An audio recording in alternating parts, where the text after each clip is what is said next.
guys, my name's Sam. I'm here today to introduce you to Grover. Grover is a tawny frogmouth. He's about 2 years old right now. And these guys are a bird that is native to Australia and some of the surrounding Australasian islands.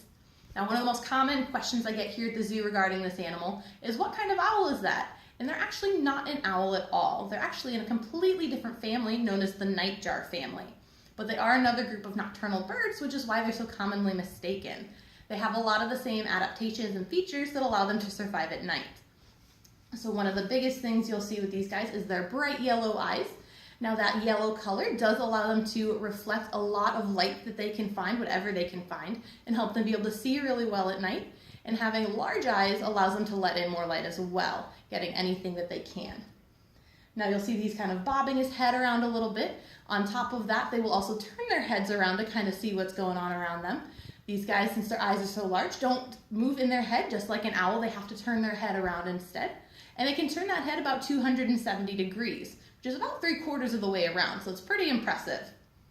Now the other thing that makes these guys so similar is their silent flight. These guys have a fringe on their feathers that allows them to fly almost silently and sneak up on their prey.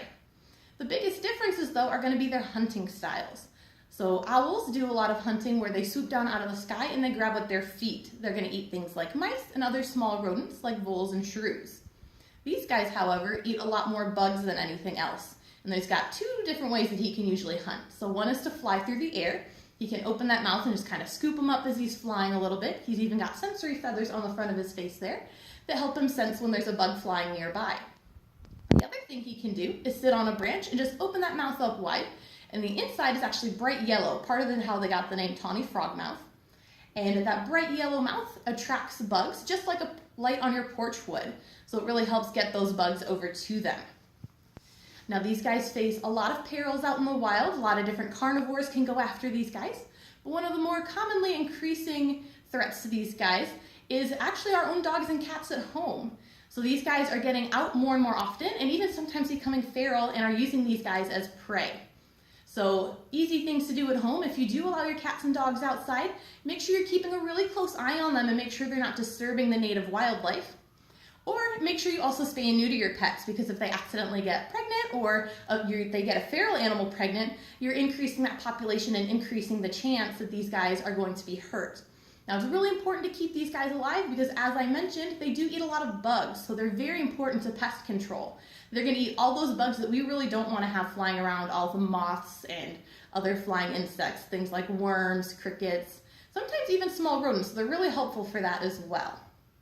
Now these guys can be very hard to find when they're out in the wild. As you can see, he does have a lot of camouflage going on here, lots of different grays and browns and blacks that are perfect for the trees that these guys live in Australia. Now they do have another camouflage adaptation that helps them out a lot as well, and that is what we call tree branching.